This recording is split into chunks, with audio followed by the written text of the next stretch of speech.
Hi everyone, it's Sarah. I'm back. It's a brand new month. I don't think I recorded it all in August, so we're gonna have a little bit to share with you. Again, it's still summer. I'm not stitching as much as I do in the winter. But I have 3 finishes. I have some new starts. I have some whips to show you, and I have a game this time. So let's get started, I guess. Gonna start. Oh, I also have some new stuff that I bought and that were given to me. So yay for new stuff. I'm gonna start with my first finish of August, which is Sunset Horse by Luna River Crafts. And there she is, all done. This is a present for my niece, who is, I did not grab. Now, you get the idea. I know that there's some light shining through. I did not grab anything. I do have some, like, cover sheets down in here, but they're pretty buried, so I'm afraid I'm going to cause an avalanche. But there she is. Yeah, I really like this. This was a fun project to work on. This is all whole stitches, but I felt it was really interesting to stitch. It wasn't. There were blocks enough of color that I wasn't changing threads out all the time, but there was a lot of change, too. So, yeah, there she is. Love her.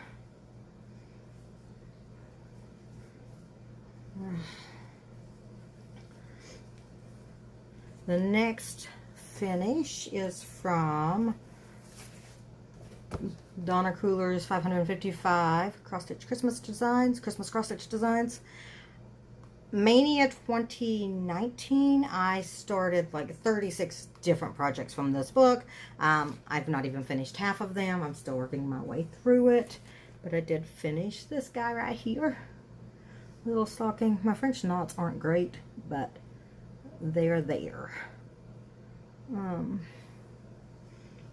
then my last finish was also a new start. This is from an issue of Cross Stitch Crazy. I will put the issue number down in the description below. I do not remember the exact issue, but it's Majestic Griffin. And this I stitched for my daughter. This is on 25 count Ash Rose Lugana. And I just stitched 1 over 1, I believe. Nope, I stitched 2 over 1. I think he turned out super cute. And that is my finishes. I do have some whips to show you now. I worked on a few different things. So, Prairie Schooler Santa 2016. This is on a 7 count Clostern and burlap, I want to say. This one's going to show through. Let me fold it over. There we go.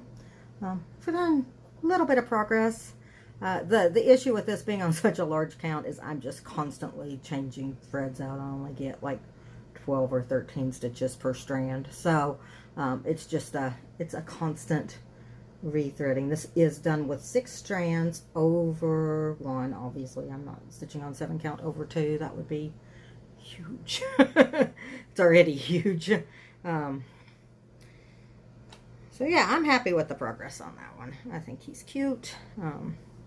I usually put in 1 or 2 strands in the morning. It's nice because I don't have to like pull out readers or better light or anything like that. I can just stitch on that, which is fantastic. I did a little bit of work on this. This is Artecy's King of the Jungle. I am in the process of switching from working on columns to doing diagonal. I am using Pattern Keeper to that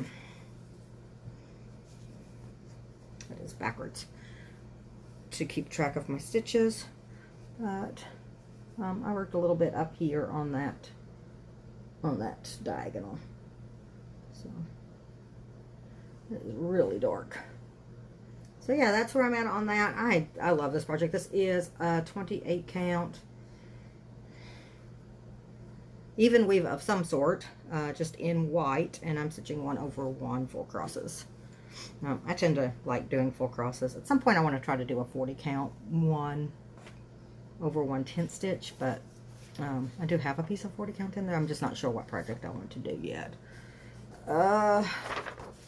Next whip, King Valiant's Castle. This is by Clouds Factory. And I did, if I remember correctly,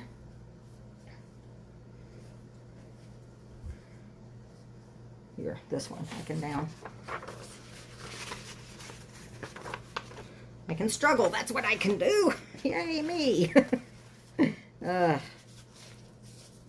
Okay, so I got the king done.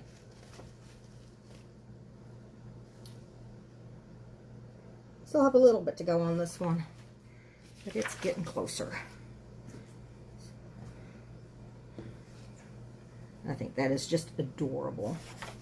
And then the last whip, and then I'll get into new starts, is Sleepy Kitten, Claire Comeford. I do not have the magazine again. I will link it down below. It is, I want to say it's in a roll of cross stitching. I will link it. I will, or not link it, but post which issue you can find it in. And I did a little bit of work on this one. Mostly down here in the flower and the table here. So there's my progress so far. I still have some back stitching I need to do down in here, and then obviously this daisy will get back stitched like these up here did.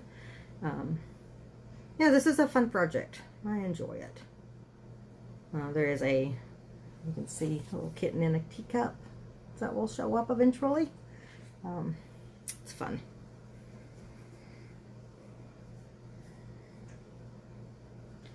Okay, next, new starts. For the semi-sane stitchers, they've got the alphabet soup, so I started, for my Q, I didn't have a Q project on the go, so I started Quaker 31 by Sandman Designs. I do not have a cover photo or anything like that for this. If I think about it, I will put it, let me put it up here. I'm not sure that there's one available. This is a freebie pattern from Cyber Stitchers, and I will link it down below so you can at least find it that way. I'm about halfway done with it at this point. It just goes down a little bit further this way and then some fill in that way. And I think this is pretty close. I think it might go about that far over. I don't remember. But yeah, I did that for the alphabet soup Q. And speaking of alphabet soup, I also didn't have an R. How crazy is that? Like, I would have thought that in all of my projects I would have had something that started with an R. But I did not. So I am working on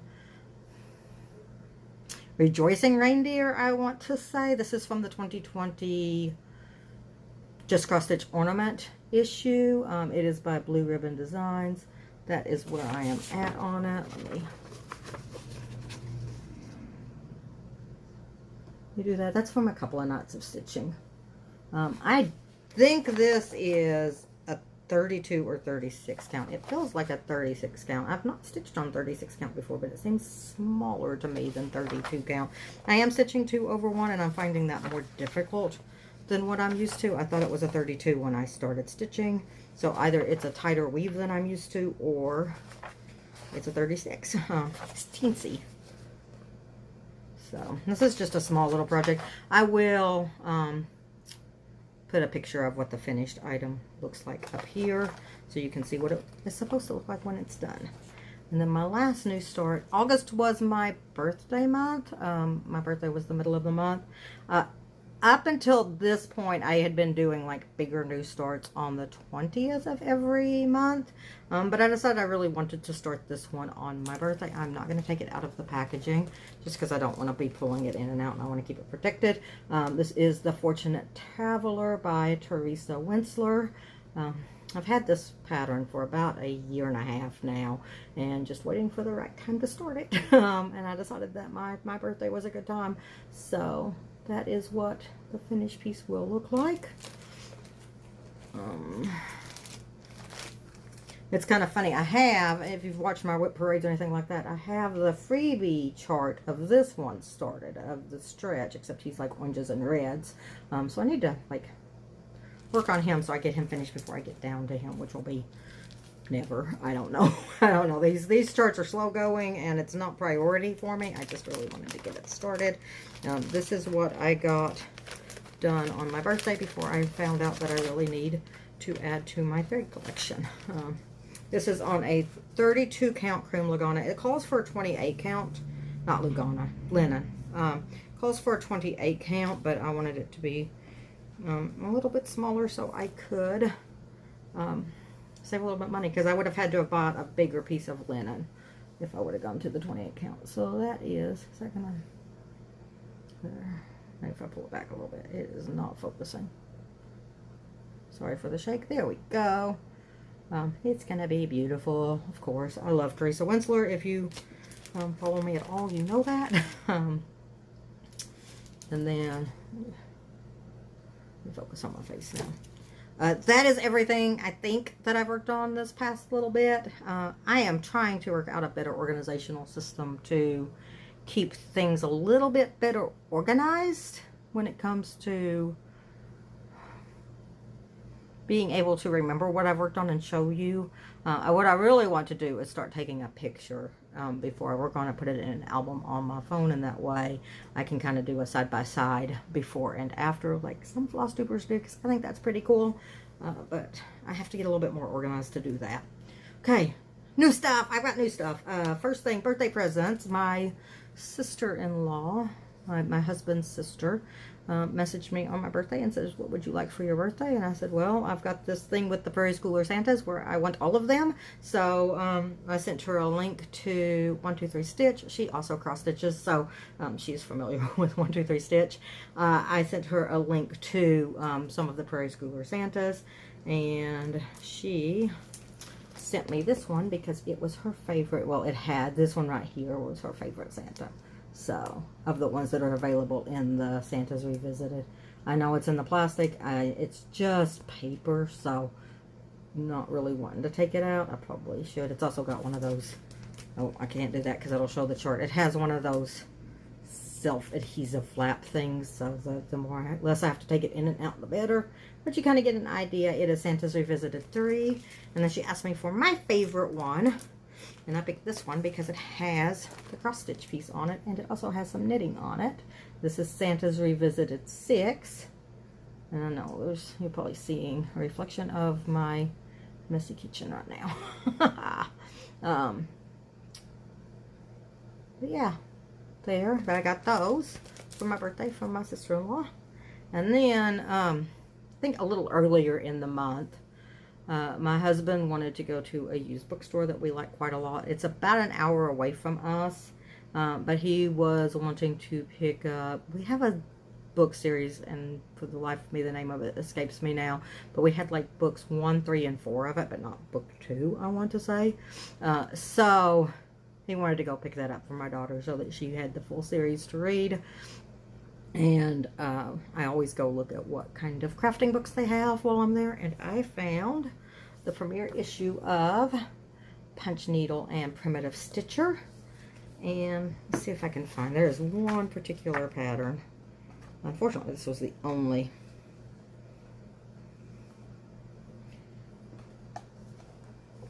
Let's see if I can do this. This right here.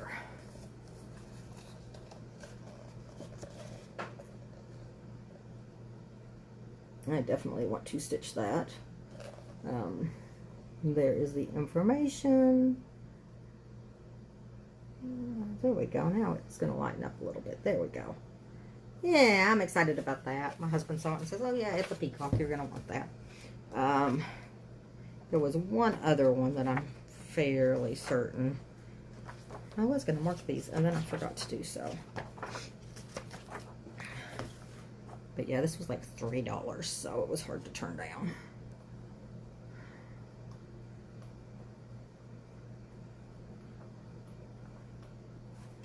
There's this one right here.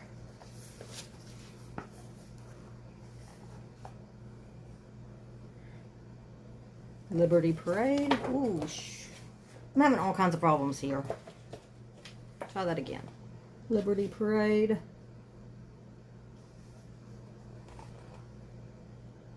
By Sandra Sullivan. I think it's cute. A little bit closer so you can see it. Yeah, okay, so, and then the last thing that I got was Santa's Great Book. This one was $5. And I have actually, I think, quite a few of the charts from in here, just in other like leisure arts books, because this is just like a collection of Santas from their various books. But there is one particular one that I was like, you know, it's one of those things, right? I would buy the chart for $5, so didn't even realize that one was in here. See, so this one's one I didn't even realize. This is one I think that's been on my wish list, the Santa's Workshop one. I have a similar Danling kit that you've seen me work on. It's super old, but it's very different too. No, it's he's still sitting there painting, I think, but that's pretty much the only similarity. And then the one that sold me on it, if I can find it, this one right here. How freaking cute, right? I'm a big fan of owls, so I'm excited about starting this at some point. So yeah, this has, man, I don't know, a bunch of Santas in it. So yeah, that is, see if I can focus again. That is my stitching update. A little bit of, I want to shout out, I know I've shouted her out quite a bit recently. Why am I not focusing? But Michelle Garrett, Bendy Stitchy is, if you follow her, you know that she does like these charity auctions and helps raise money for different non-profits. And each month she picks a different one. And this month she is supporting the Trevor Foundation, which is a group that it helps with acceptance. Its main goal is to prevent suicides among the LGBTQ plus teens. And this is super near to me right now because a good friend of mine lost his trans son to suicide early last month. It's been difficult, to put it mildly, and there are, I think anything that we can do to help teens, especially that are going through this, feel accepted. Because I mean, we know that there's so many other things that teens have to worry about, and I'm hoping that identity is something that eventually is not something that has to be one of those things. So yeah, check it out. Check out her. She does her auctions on her Instagram. If you go to her YouTube channel, which I will post down below, I'm fairly certain that she links her Instagram and all of her things. So I just wanted to say thank you to her for supporting this. And if you're able to, people watching this, donate to, you know, even if you can't buy one of her charity auction items, which I can't, but consider making a donation directly to the Trevor Project, sorry. And I will put the link to their website down below as well. So I just wanted to do that quick shout out. It's something that has just kind of really been an issue for a while, and it's not fair. So, and then my last thing that I have to share is a board game. I haven't done one in a while, so I thought this would be fun. This is actually a fairly new acquisition. By fairly new, I mean we just got it this past weekend. I'm going to edit this in because the first time I talked about the board game that I have, I don't feel like I did a very good job with it. So I'm going to reshoot this part, the end of my video, so you can maybe get a better idea of the game, because I kind of skipped over a bunch of the stuff in my first take. So I'm going to redo it. The game that I have picked today is called Targi. It is by Andreas Steiger. It is published by Cosmos. It is a 2-player only game. So it is specifically meant for 2 players. It is, I'll show you kind of the back. It is a worker placement game, which means that you have pieces that you put on the board, and then you get to do that action. You have 3 pieces that are on the outside, and then where those pieces intersect, you also get to do that action. So It's one of my favorite game mechanisms. I just like being able to put down the pieces. There's blocking involved because if you can see, like, this person maybe wanted the salt, you can go there, because once you place here, you cannot place on the opposite side. Once you place there, your opponent cannot place on the opposite side, because so it kind of blocks them from going there. There are ways to mitigate that. There is a tile that allows you to claim any unused spot, but you have to use a different worker to do that. So there's a price for that as well. This also has some resource management, which means that you're gathering resources or goods, money, that kind of thing, in order to spend them on something later on. So yeah, a couple of my favorite things in games: set collection, resource management, and worker placement. So the way this game works is that you have these cards that are on the outside are static. They don't change from game to game. They don't change during the game. They stay in this order, in this grid, every game you play. The ones on the inside, however, do change. So let me show you some of the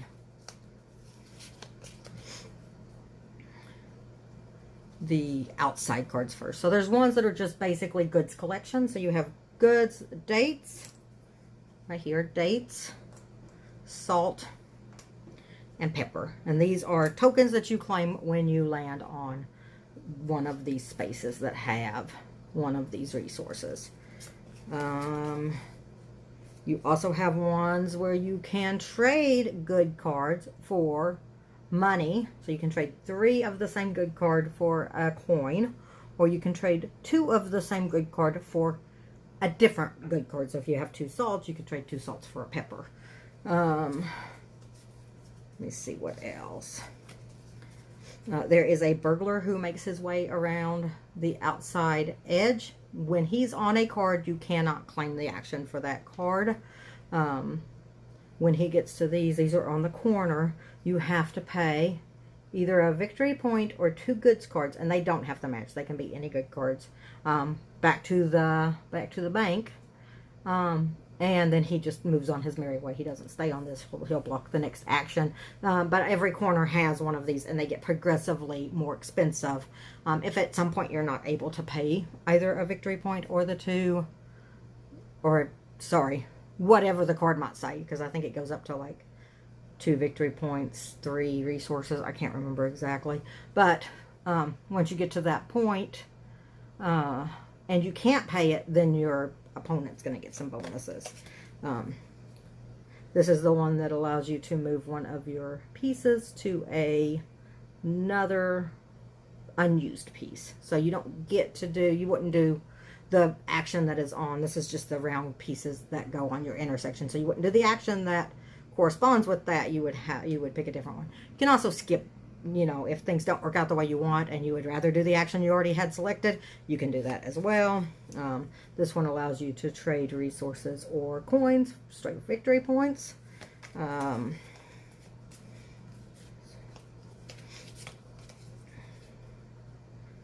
This one allows you to just take a goods card from the top of the pile and do what it says. So it's not, if there's thing that you want isn't out on the template, you can kind of fish for something.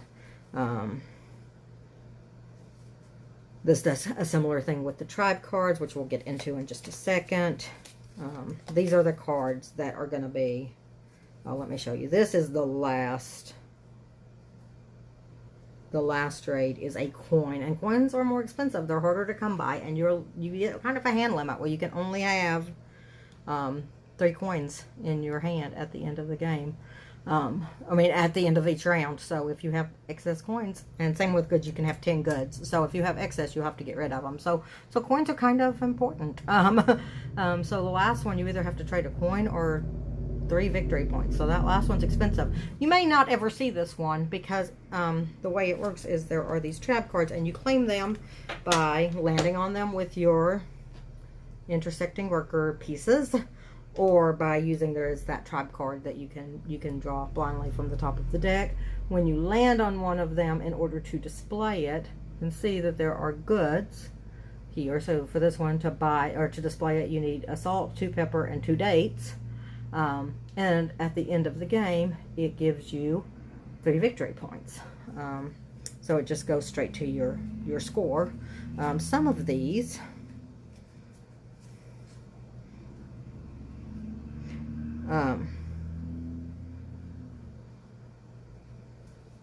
will give you, like this one, you can pay 1 fewer goods required to add